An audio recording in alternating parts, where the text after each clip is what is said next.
I would say push as hard as you can, right? Make people uncomfortable.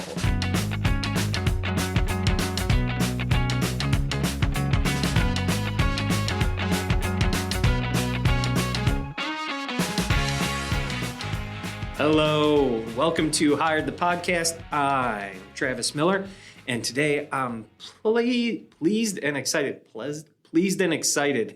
to have with me today Jesica Chavez. Jesica is the CEO and founder of Robo Success. She began her career in engineering and manufacturing, later transitioning into customer success and marketing within the robotics industry. She's a passionate advocate for diversity, especially increasing female and Latina representation in tech and robotics. Jesica, welcome to the show. Thank you, Travis. Thank you so much for having me. Very excited, to share here with your audience. So looking forward for this conversation. Me too. Pleasure, giant pleasure to have you here. And an incredibly interesting journey that brought you here today. Talk to me about starting that journey from studying engineering in Mexico all the way to now, founding your own organization, supporting marketing and brand development in the robotics and automation space. What was the journey like from where you started to where you are now? Well, I will say that it started actually from when I was a kid. My dad has a few shoe factories. So I remember from being very little, 5 years old or so, have to go with him in his factory and realize how they were doing shoes, right, for females and going to business trips with them. I remember my summers were doing business trips, right? That was the vacation time. And definitely I get involved at very early stage in very business conversations. And I was always curious to see, at that time it was very manual, the process of doing the shoes. So I was always curious, what could be used to improve this manual process, right? What can be done better? I remember also the smell of the glue. It was awful. So I say also it needs to be some safety measures, right? So there were a lot of questions that I remember being sitting at my dad's office that he was always curious as a child. But one interesting thing is at that time having an engineer in my family, no one was an engineer, right? So nobody will tell me, oh, this is done by an engineer or you need to have this or that. My dad was a business person and that was it. Very smart. He's very smart, but not in engineering background or so. So when I was starting high school, I had the opportunity to have a technical career also, which it was in software and accounting at the same time. And I remember the teachers were like, oh, you are good at this, you should do this. And teachers telling me what I was good at and what I should pursue. But again, I didn't have a lot of role models. I know that I wanted to become a business owner at some point because that's what I learned from my family, but not necessarily just to do a business and that's it, right? I wanted to have a background career and something that was making sense. And when I started learning about the engineering career, that was making totally sense to me. But again, everybody was telling me, well, that career is more for men. I don't think your profile really fits on it. I like to be very fashionable. So people will say that they will make fun of me, that they will not really give me the respect or things like that.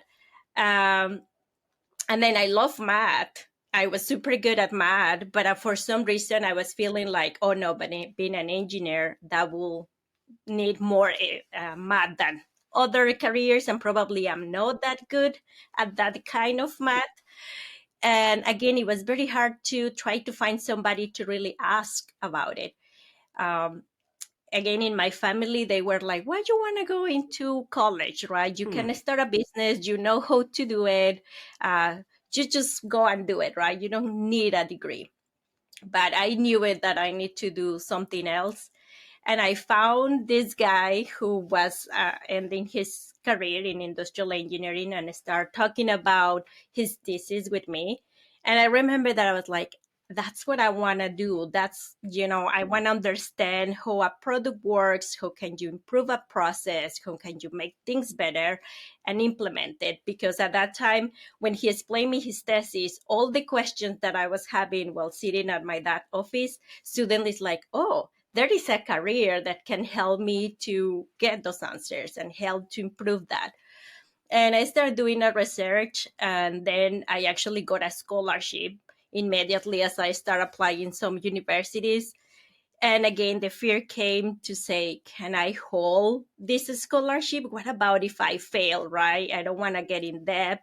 I was founding the career with my money, and I was afraid of getting in debt or failing, right? Um, Again, I heard a lot of opinions like why a woman wants to be Hmm. engineering, right? And I did it. And I remember the first days when I start classes, people were looking at me like I was coming from another planet. It Hmm. was like, are you sure this is the room you're looking for? Marketing building is in the other side. And I get a lot of comments about it. And it was a very interesting journey. Of course, ended up being amazing at the end, right? Mm-hmm. Of course, we were like four women in my career at that time. And I would say the guys ended up adopting us in some way. Of course, we always hear jokes and things like that. But guess what? I was the best in the class. I Hmm. got the best degrees and the best grades and so on. I'm very excited. And I had the opportunity to work for one professor actually who immediately invited me to work for him. He was doing a lot of consultation in manufacturing. So I went and worked in different manufacturing companies doing implementation of better process, right? All the process, doing quality assurance, and very, very involved in the manufacturing industry. But again, growing with a business person and be always in contact with people, it made me realize when I was building this process that one of the challenges, it was not just to come up with the idea of how to improve something. It was also the need of implementing new technology or people to change the way they were doing it. And that was a barrier, right? Especially for operators or for people to understand that there were things that they can do better instead of using the manual work. And it's when I start getting in love with this journey of becoming the customer success, Mm-hmm. because it was like, okay, I need to help these people to implement the technology, to understand that technology can improve the process, and not just to talk about the process, not just to create it from the ground and very in the back end, but really be more hands-on and help the people to integrate the technology. So I switched a little bit there and I started working for technology companies and software companies as well to help them to do this realization of the value with the customers. And that also helped me to learn that marketing was having some failures on how they were bringing us their customers, right? What was the idea from how they were selling a product versus what the customer was expecting versus what the value delivery we have to give. So that's how I long story short, went from engineer to start working in customer success and marketing. I'm happy that you can laugh about your experience growing up and in college with people questioning why would you want to go into engineering, the marketing buildings over that way. Are you sure you're in the right room? But I still find it incredibly sad that we're not very far removed from that. And I'd imagine there are still lots of young women and other people that are underrepresented in engineering and manufacturing that are experiencing something very similar on a daily basis. What do you tell young people and young women who are interested in this career? And it's so difficult to get people interested in this career at a young age anyway, that there are people who are showing interest at the early stages of learning and development, and then people are just shoving them down saying, are you sure this is right for you? You don't want to go do that. What do you tell these young people who are showing an early interest and aptitude for engineering and manufacturing that might be hearing it from little birdies chirping on their shoulder that I don't think you can do this?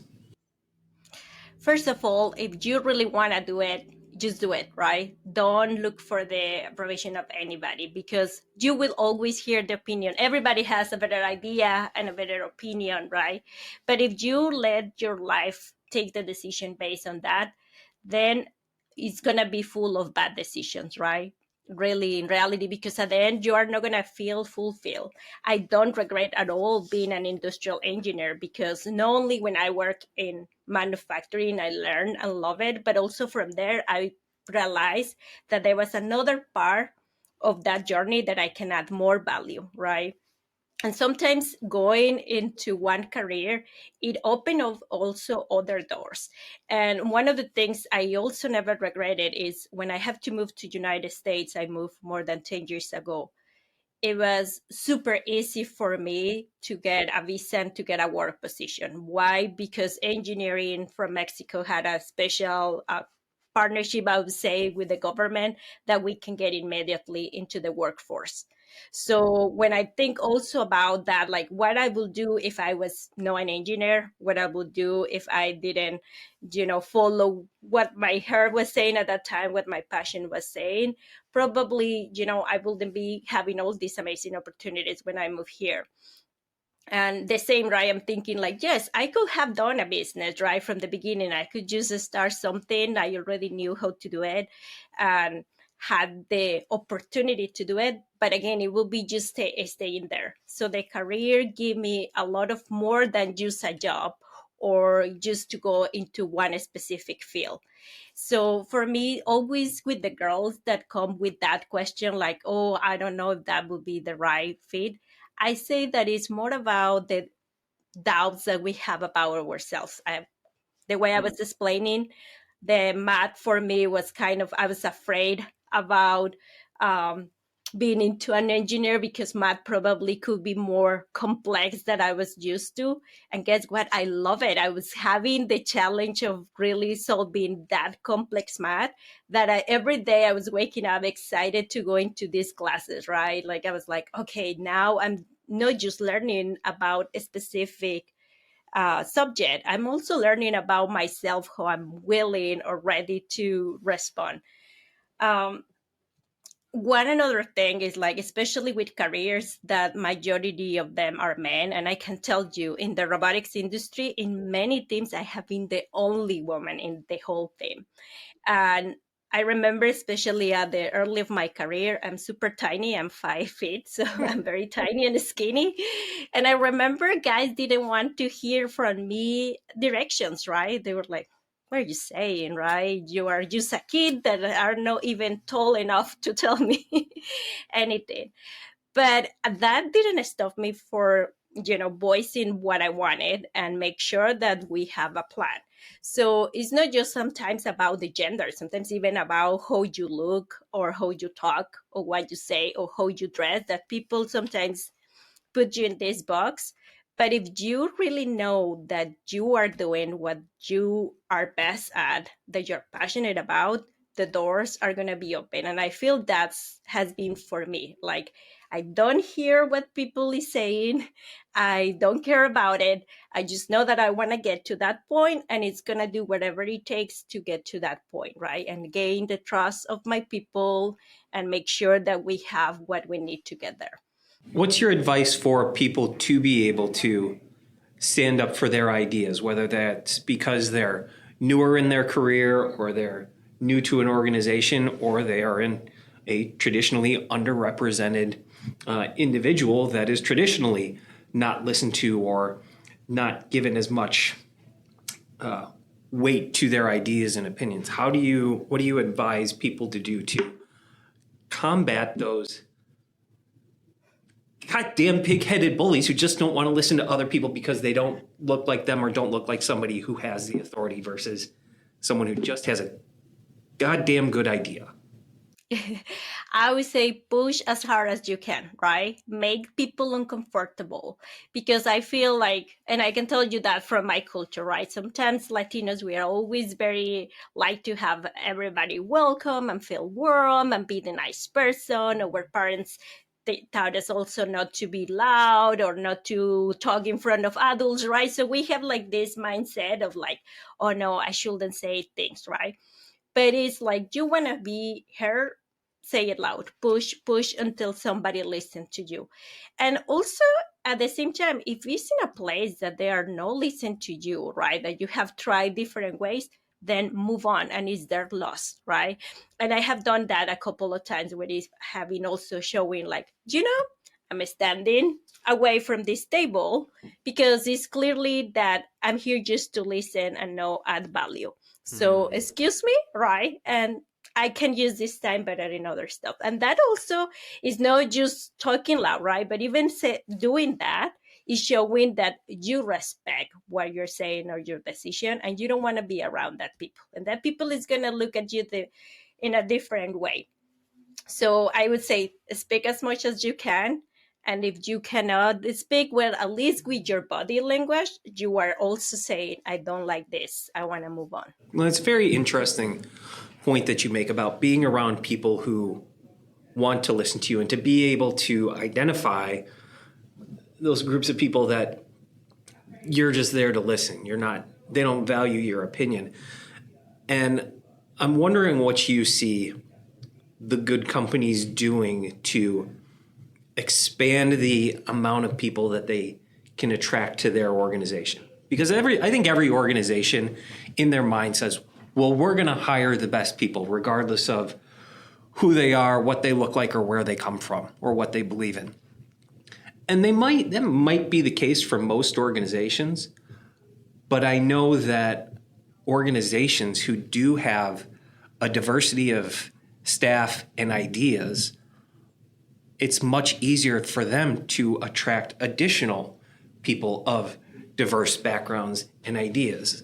I would imagine that if you were given two opportunities, all things being equal, the work, the money, the growth potential, and one was a rainbow and cornucopia of backgrounds and ideas and genders and nationalities, and one was a whole big group of people that looked like me, I would venture a guess that I know which one you would rather be a part of. And so I think companies that have the diverse workforce have a bigger pool of talent to swim in, for lack of a better term. What is it that you see good companies doing to continue to diversify and expand their ability to attract a much larger section of the workforce? So as a customer success, one of the things I always say when they are trying to drive this strategy of culture-centric, right, about the customer is like, okay, what is your customer base versus your values? And if they are also saying, oh, we want to have customers, doesn't matter who they are and blah, blah, blah, it's like, okay, that means also your employee need represent that customer base, right? And what I have seen is successful is when the company really understand that the value they are delivering to their customers, that they want to reach to all these different people, also comes from inside of their company, they are better. Because they are taking care of their people inside, right? They really take care of people from different cultures, from diversity. They can very easily transmit that diversity as a brand and then get the attention of other people. So I think it's kind of that mirror where these companies are very good at doing a good strategy in the market, but doing it also from the inside. And it's very easy when you see companies that are very just one side, for instance, or are just relating to one market because the other cultures doesn't relate to that brand. So then you can kind of see like, oh, probably, well, at least now I can realize like, oh, probably really this company doesn't care either from hiding diversity and also targeting these other markets, right? So it's kind of a mirror for me. It's an interesting experience that you have growing up in one country and working in that country, and then coming to here and working within this country, but then also working with other marketplaces. What are some of the challenges you see people facing when they are working with different countries, with different cultures that they might not be used to working with? So I think a lot of that it could be the communication, right? How people communicate of the expectations. I have been having teams that I have across different areas, like you say, India, in Europe, but in different areas of Europe, and then in Latin America. And you have to understand that sometimes communication means very different for each of them, right? So how you communicate, how you make changes, as a management. Oh, we're gonna do these changes, how that's going to be changing for a specific person. And I remember, I can tell you, for instance, right? Oh, we want now to be tracking every minute of the person that is working on what. It is a totally okay KPI that you want to track, but there are people in some cultures that they feel like, oh, they want to watch me and they want to micromanage me, right? So they are afraid of what they are doing. And I remember I have this team member that it was stuck, right? Like it was always trying to put a lot of hours and a lot of things to do during the day because he was feeling afraid that it will be looking at how many things is doing per day. And that wasn't really the key, right? Like that wasn't the goal. It was just this person who wanted to track hours in Hmm. general. So it's how you transmit those changes, right? And understand their culture, the way they're thinking, and what you are doing those changes. So communication could be something. Another thing, it could be even punctuality, right? I can tell you a lot of people in Latin America means like if you say at 2 p.m., they are gonna say, oh, I have a 10 minutes window. So if I go to 10, it's gonna be okay, versus other cultures, they don't like that. They want you to be exactly at 2.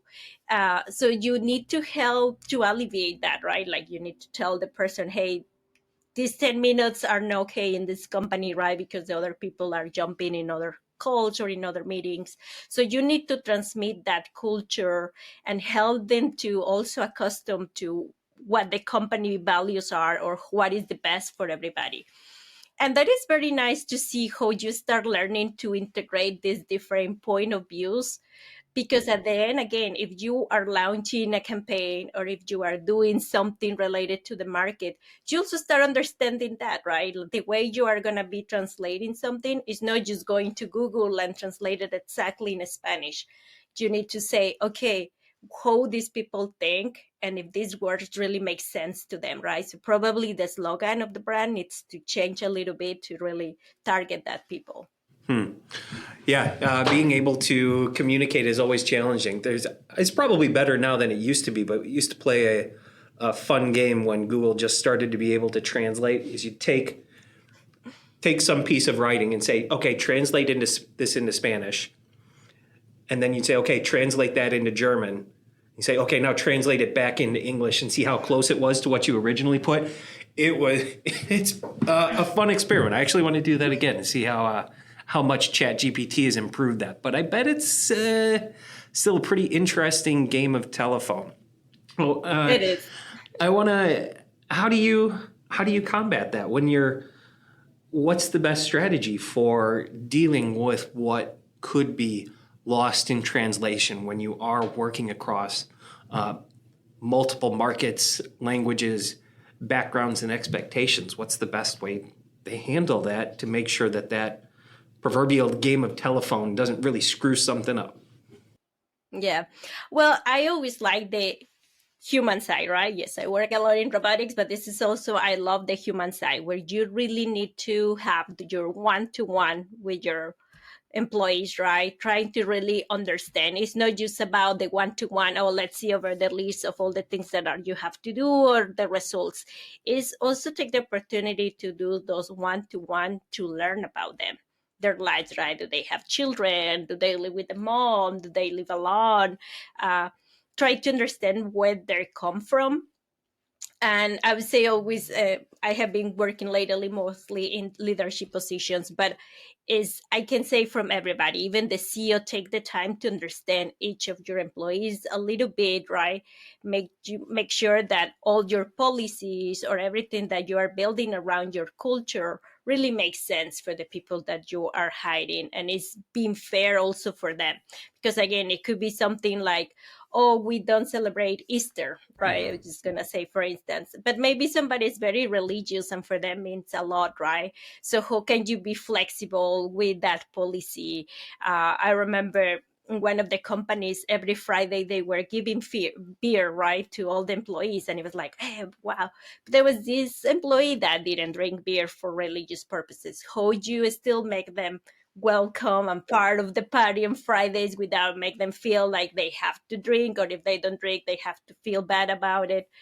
So, but that comes from knowing your employees a little bit more than just about results, right? Really give the time, like understand and be curious about, like, hey, I didn't know about your religion because I'm not sharing that, but I would like to hear more about it, right?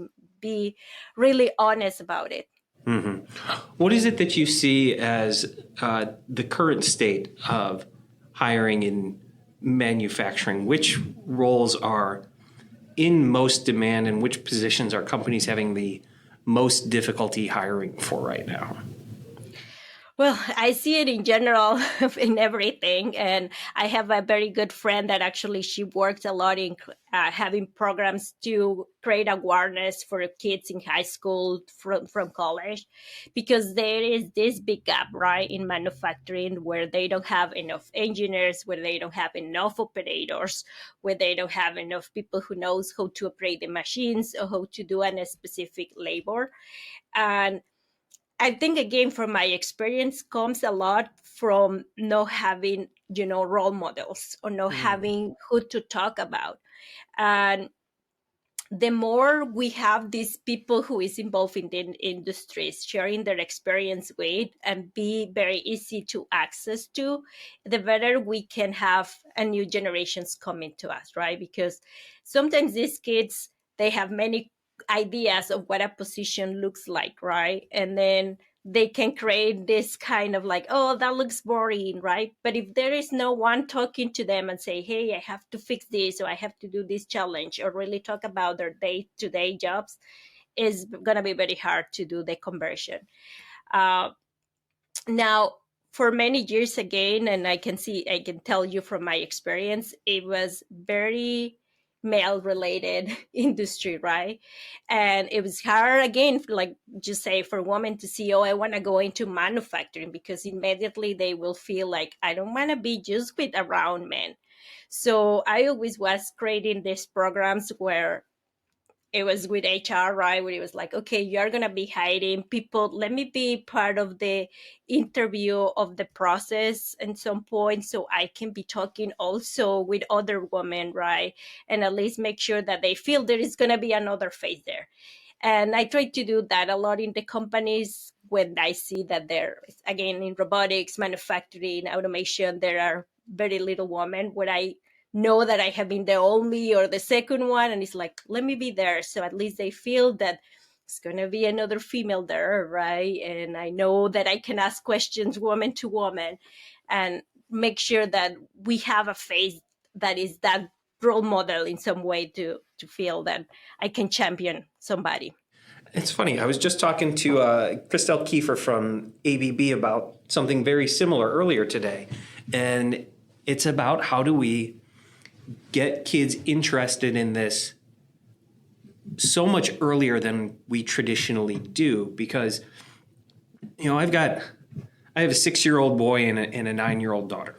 And he's been playing soccer since he could barely walk. And she's been in dance every single day since she was like 3 years old. Not every day, but she's been in dance since she was 3 years old. And they're starting to introduce her to band, and she's testing out instruments and deciding which part of the band or orchestra she wants to be a part of next year, if she wants to be a part of it. And my son's begging me to play football, and he plays basketball every chance he gets.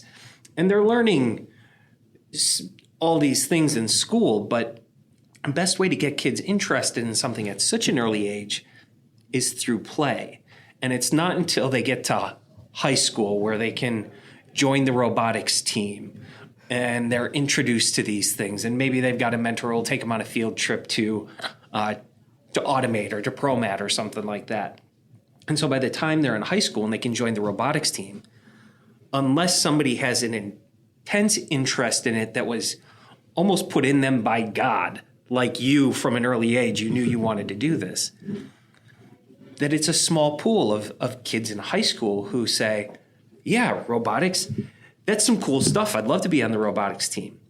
But if they got started earlier, if they got started at 3, 4, 5, 6 years old and they got to play around with engineering technologies and build robots and see what they did and had engineers come speak at their school, I think the likelihood of that next generation being much larger than it currently is grows exponentially. But I feel for the teachers too, who got to learn all this stuff every year. It's changing. I mean, you have kids, right?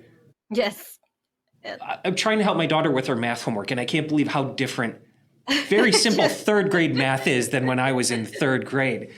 And for these teachers now to learn how to program a robot, get out of here. It's never going to happen. So what do you think that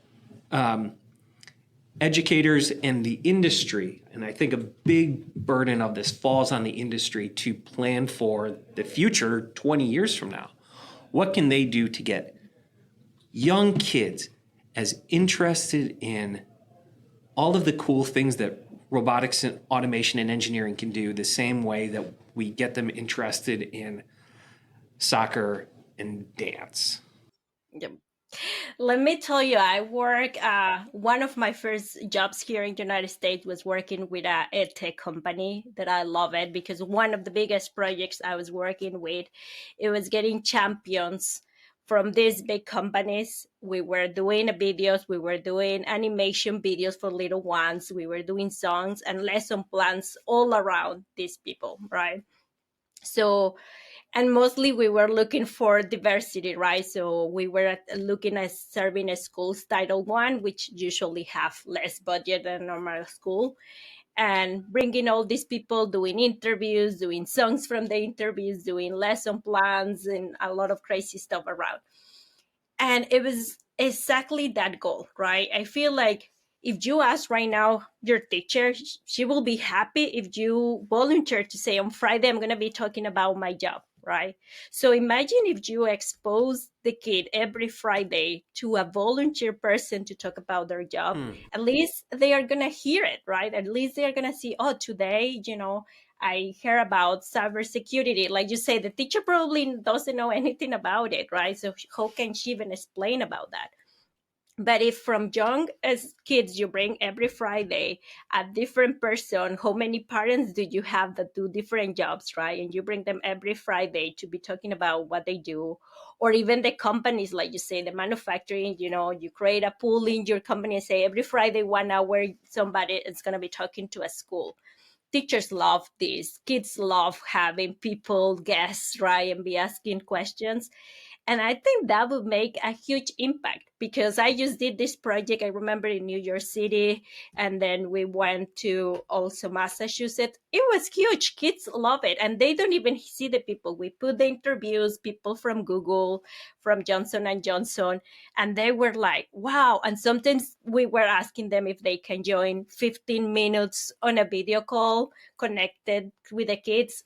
Oh my gosh, you can imagine the impact because these kids, they were just, if you ask them, that was like the test we were asking before showing these videos, what do you want to do when you grow up? And it was police, firefighter, teacher, because like you say, that's why you play, right? You play a bit the police, you play to be the teacher, but that you don't know much about it. Or you can be like your dad because that's what you know, right? If your dad is a lawyer, just say, I'm going to be a lawyer like my dad, or a doctor like my dad. But when after we did 12 weeks of exposing them to this, they changed it. All the answers were totally different from the first answer.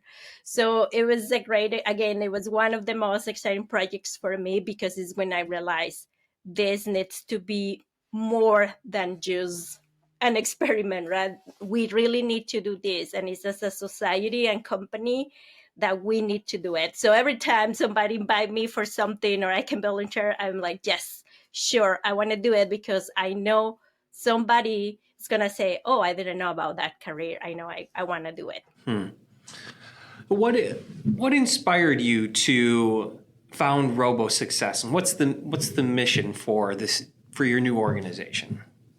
So Robo Success comes with all this experience in being in different departments in the robotics industry that I found, especially for robotics companies that are just getting funded and getting, in the beginning, that they don't understand, oh, who is my market, right? How can I get my product out there and get a go-to-market strategy that makes sense and makes sense from every kind of piece of getting VC funded, but at the same time getting a revenue model, targeting the right person, and making sure that also the first customers that they get adopting their technology.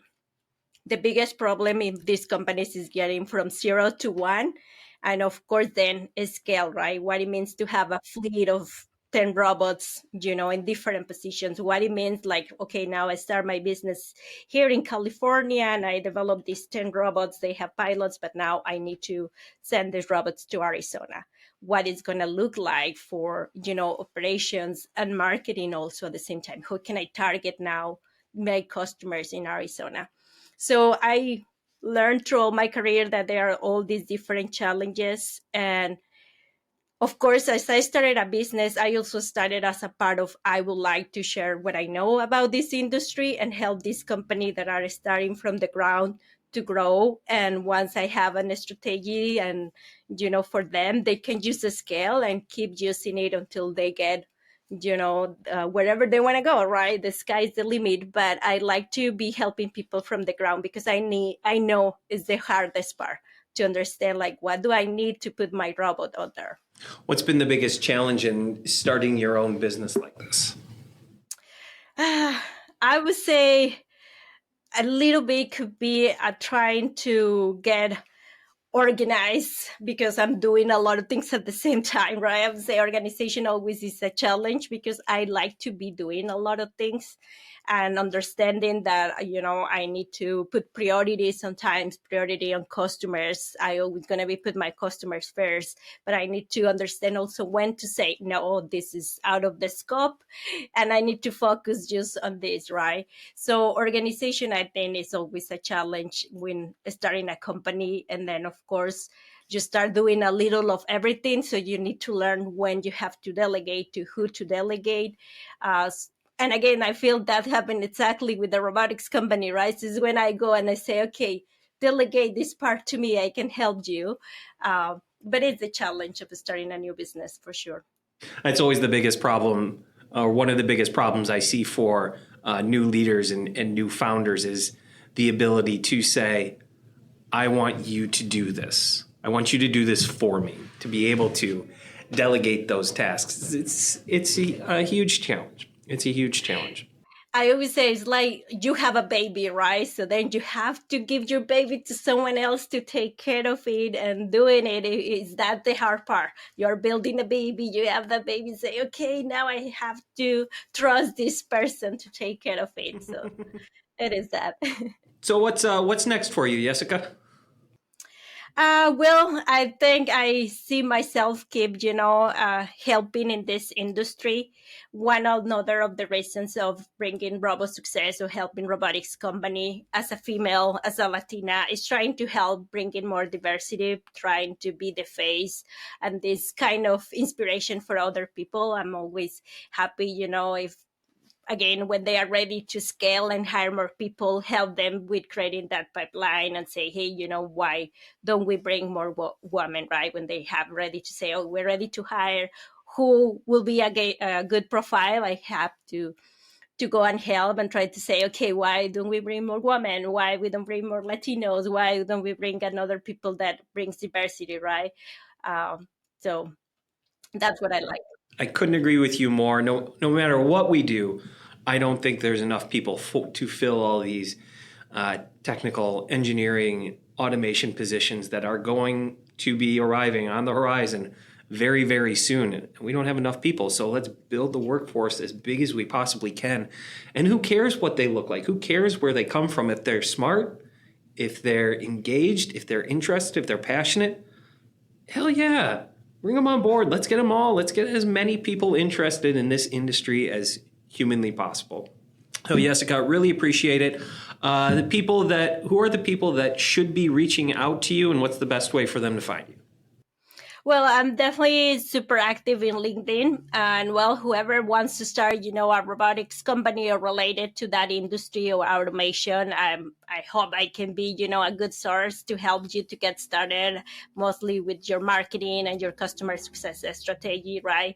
It's very easy sometimes to say, oh, I sell 1,000 of robots a month, but in reality ended up that all of them they never buy again, right? So that means there is something there missing in your strategy, or people that doesn't renew the subscription for robotics as a service, why they are not renewing. So I hope I can help with that, and definitely LinkedIn, it would be the best way to reach out to me. Fantastic. Jesica Chavez, thank you so much. I really appreciate the conversation today. It's been fantastic. Thank you, as always, to Noah Cuff, our producer. This has been Hired the Podcast. I am Travis Miller. Thank you, and we'll talk to you all again soon. Thank you so much.